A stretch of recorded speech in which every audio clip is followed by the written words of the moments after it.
So there are actually two extracts that come to mind when I think of increasing the flow of oxygen to the brain, and they happen to be ginkgo and olive gemmotherapy extracts.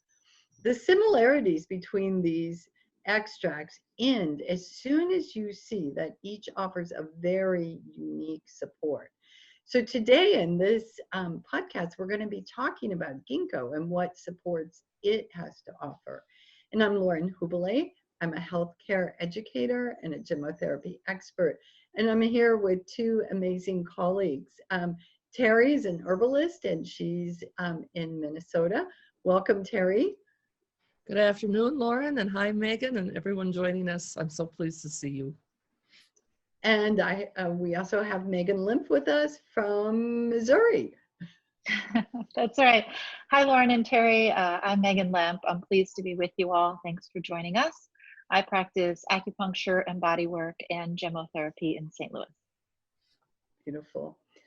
So Teri, I want you to tell us about the tree, and I just have to share real quickly.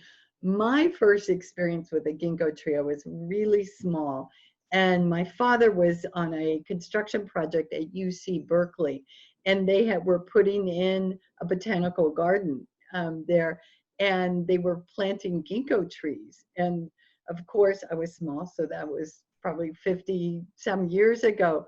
And I remember him bringing home this tree and telling us what a magical, mysterious tree this was. And to this day, that's in my mind. And so, and yet I don't know what all those magical, mysterious things are. So I'm looking forward to what you share today. Well, thanks, Lauren. I would agree with that. I think once you see this tree, you don't forget it. It's unique in its shape and features. It is the only species in the only genus of this family. And going further, in the only order, in the only class in this family. So it is considered a living fossil. It was around at the time of the dinosaurs. Ginkgoaceae is the name of the family, and we know that it was around at least 200 million years ago. It was thought to be extinct in the wild, but it had survived in a couple of provinces in eastern China. It's deciduous resinous tree. It can grow up to 120 feet in a good condition, in a good spot, but most likely it's about half that size in most places where it's being grown now.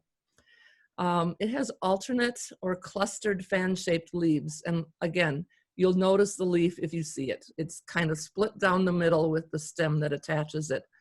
Some might say heart-shaped. I'm not sure I would describe it that way. It has a long stalk, the cut or the divide in the middle of the leaf, with a little edge there, and then its male catkins or male flowers are catkins, and the female flowers are actually attached on a long stalk called an ovule.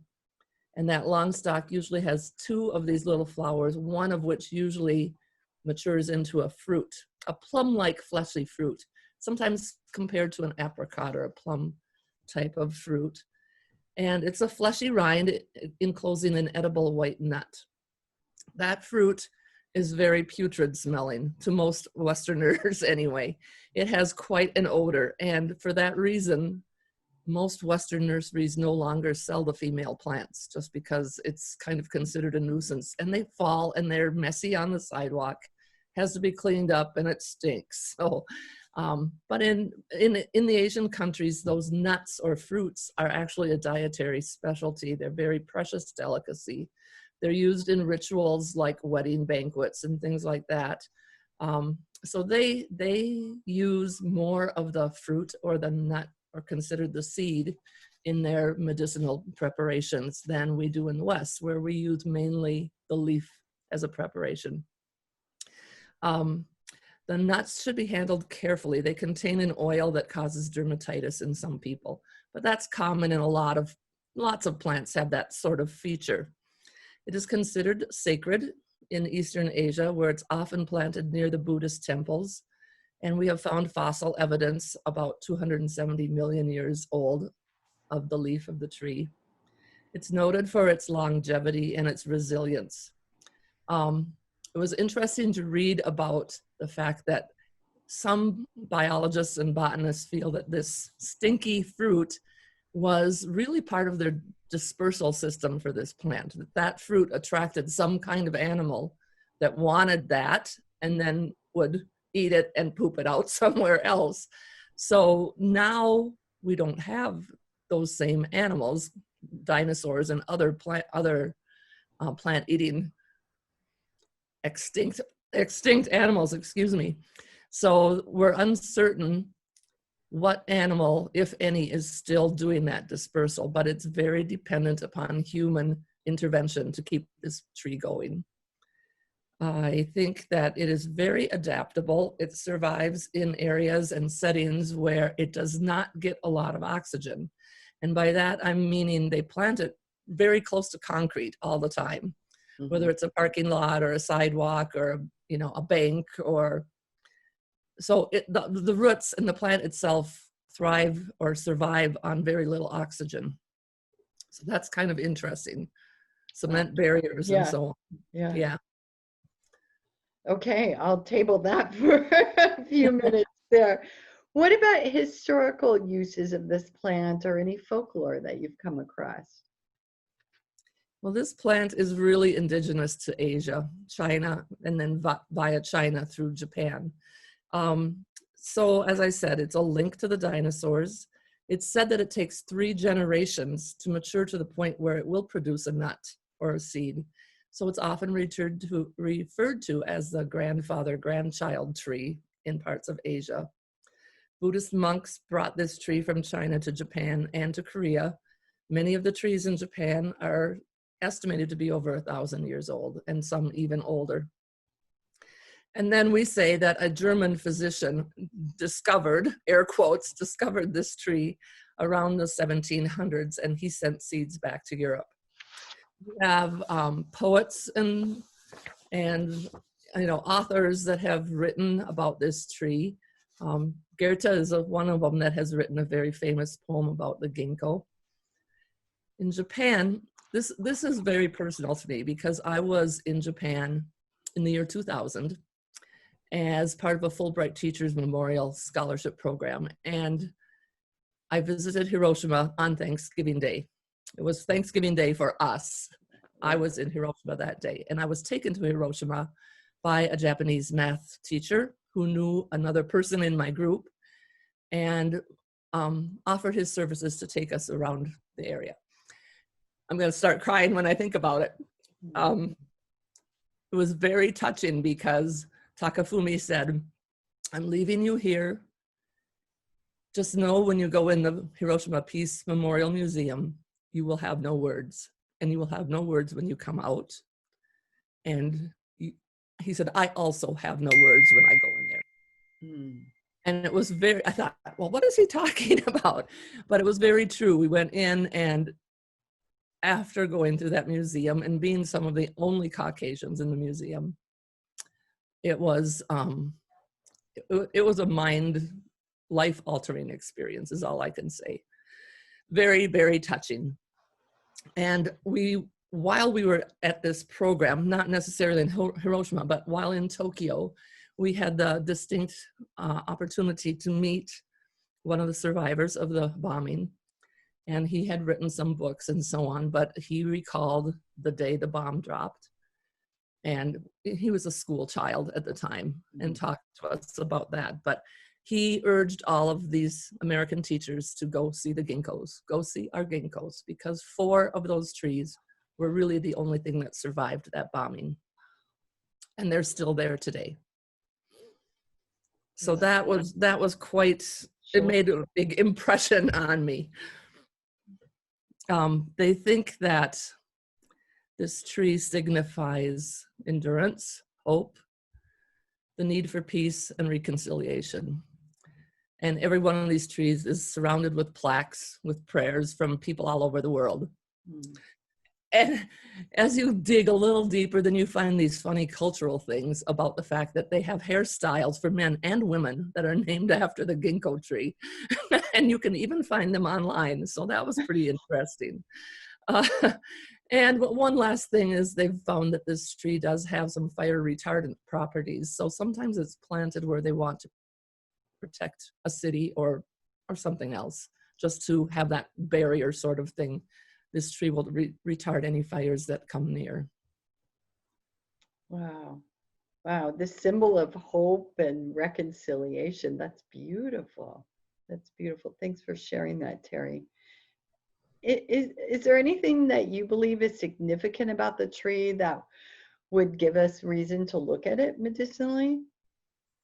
Well, as I said, they use mainly the seeds in the Asian countries, and they use it for a digestive aid, and also to suppress the effects of alcohol consumption.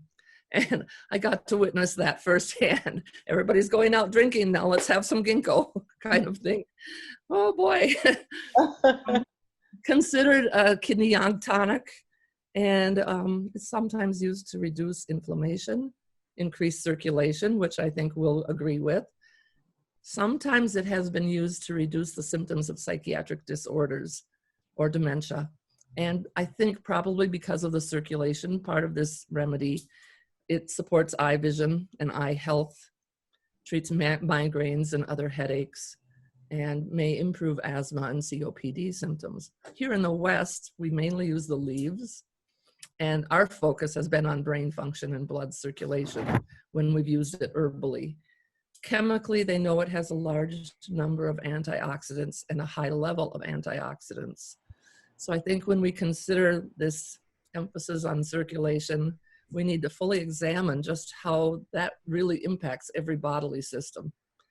The fact that we use different parts of this for different medicines should give us a really strong push in the gemmotherapy direction, because we're using two separate parts for many different things, and gemmotherapy has that potential wrapped up all in one thing. So I think that's really important. Yeah.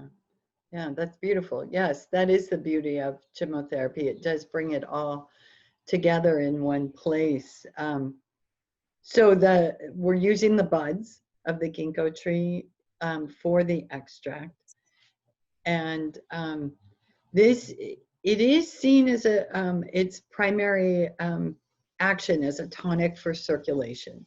So the interesting action, though, is actually to thin the blood and improving circulation in the brain. And like sea buckthorn, like crabapple, it has very good antioxidant properties. These protect the walls of the blood vessels as well as the brain during the aging process. Ginkgo, though, as a gemmotherapy extract, will improve the movement of blood through the carotid artery and improve the transportation of oxygen. So again, this idea of bringing oxygen to the brain as well as the peripheries, such as the hands and the legs. This improved circulation also benefits the eyes and ears, as you mentioned, Teri. It's a tonic for the central and peripheral nervous system, and in that tonifying effect, what we get is improvements of the actions in both of those nervous systems. So that includes nearly everything in the body, right? Because it's touching into that. When I think about who might consider this extract, what I do know is, from my understanding, is that it's best used for those under 60. So men and women under 60, and for those who are fully grown. We don't see uses for ginkgo in children at all. So I would say young adults that reach maturity in their growth, to people up through 60 who may have physical symptoms with the head, ears, or eyes, or mental symptoms such as a lack of clear thinking or mild depression. But I think this is where I see there's this duality with ginkgo, because there's a disbursement of this with the energy of ginkgo, with this thinning of the blood, and this movement in a tonifying effect, that it may not be conducive for everyone. It can very easily feel like too much happening at once. And because it's a tonic, we can't turn that dial down. We can certainly change the dosage.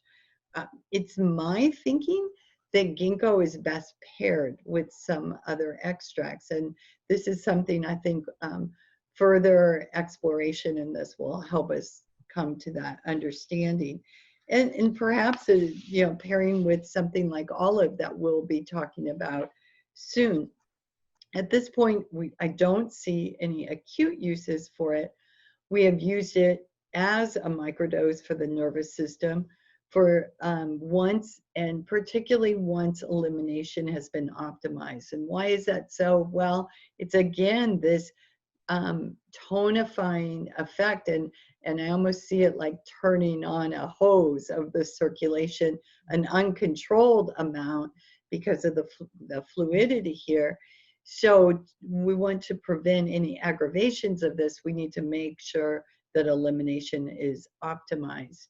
And what it is known to do, though, is clear up the thought process and certainly improve mood. It's been known to help those with vertigo, with hearing difficulties, and with any eye symptoms, particularly those involving the retina. And again, I would work with microdoses because of the strong tonifying effect of this extract. So a few important things to note is you would not take ginkgo if you've been prescribed blood thinners because it certainly has a clear anticoagulant effect. And although ginkgo can help headaches, it can also cause headaches. So again, making sure that elimination is optimized. So I'll be really interested, Megan, to hear your take on this because I think it will help bring some clarity. My idea is you pair it with something like olive or perhaps common alder to help bring a more harmonizing effect of it. But let's take a look at what the Asian medicine lens has to offer us on ginkgo, and then maybe we can get a better picture. Yeah, thanks, Lauren and Teri. Ginkgo is such a magical tree. Being one of the oldest trees on Earth, I had to really stop and think about what it did from a gem perspective, because it's not, there's such a rich history of ginkgo in East Asian medicine, particularly being native to that area, but it is not necessarily the same indications. We know that it's a kidney tonic in Chinese medicine in the way that they use it. And I actually believe that it is a kidney yang tonic also in gemmotherapy. Its nickname is the ancestor tree. And as I study the medicinal uses of trees with Lauren and Teri, there are certain characteristics of a tree that tip me off about what the relationship to the meridian system and the body might be. And the age of this tree and its nickname as the ancestor tree guided me right to the relationship with kidney first. And then we know that it's a yang tonic because it helps the energy, the qi, rise up, which is the yang in the body. In Asian medicine, when we refer to an organ, we're not just referring to the physical organ, but to a set of functions that we call, in this case, kidney. Kidney is the ancestral energy that we inherit from our parents and our lineage. It's closely aligned to what is linked to our DNA. And its function in the body are not just the physical functions of filtering our fluids and helping the body eliminate waste, but it also houses the body's essence and produces our marrow, that's what gives birth to our spine and all of our articulations, but also the brain. The brain is a function of the kidney energy in the body. And one of kidney's primary roles in the body is to grasp and to store, almost like a reservoir for our essence, like the roots of the human tree. But then what kidney does is that it facilitates this development and verticality and growth up from that deep-rooted stability. So let's go back to this tree analogy and think about the very core or the very center of the tree that takes the nutrients absorbed by the roots and sends them vertically all the way up to the top branch. There are two important functions here. the absorption of the nutrients, and then the ability to move and circulate them. And this latter part, this is where the kidney yang tonic comes into play. And this is how I see the relationship of ginkgo to supporting circulation.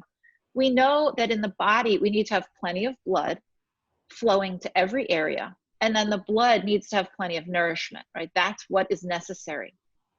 Recently, we talked about another extract that supports kidney and the blood also, and that's silver fir. And I thought it might be interesting to bring that up just to see the contrast to help us understand ginkgo.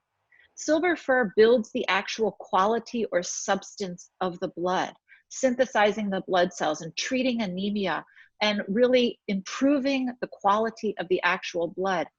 That's a yin quality. That's our ability to store and house, to build the nutrients in the blood.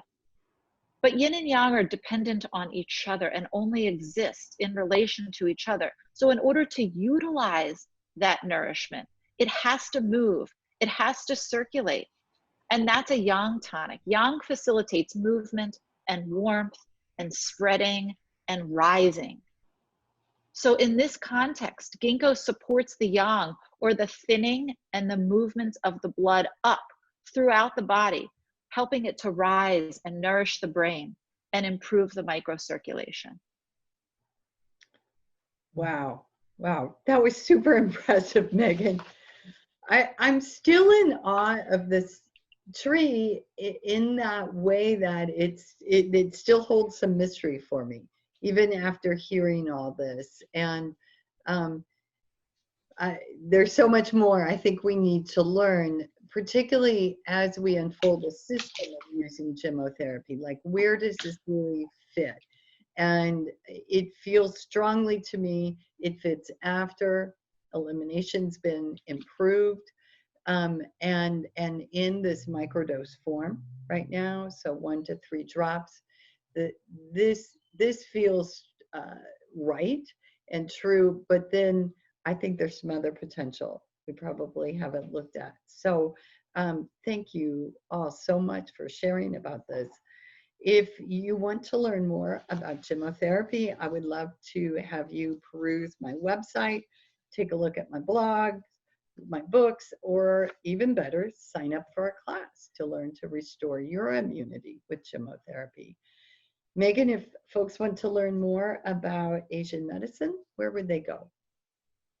Yeah, if you're looking for a book on the intro to the philosophy, you can read The Web That Has No Weaver by Ted Kapchuk. If you're looking for an Asian medicine practitioner in your area, you can Google NCCAOM and look by zip code.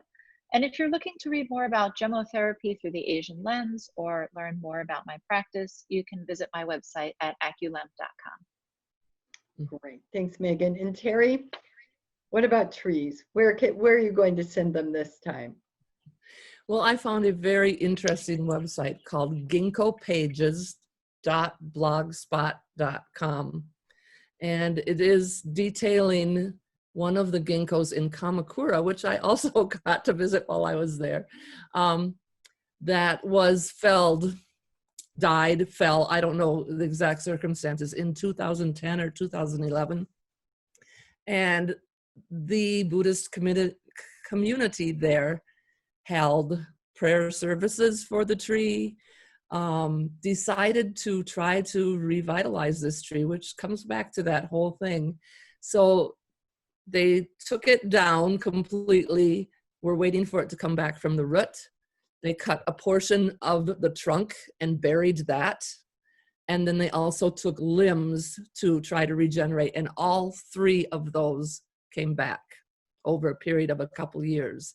And so that tree is still living. In fact, some of those limbs were given to other people in town and planted elsewhere. So there's a lot to know about this tree, I think. Wow, they propagated it from limbs. Yeah.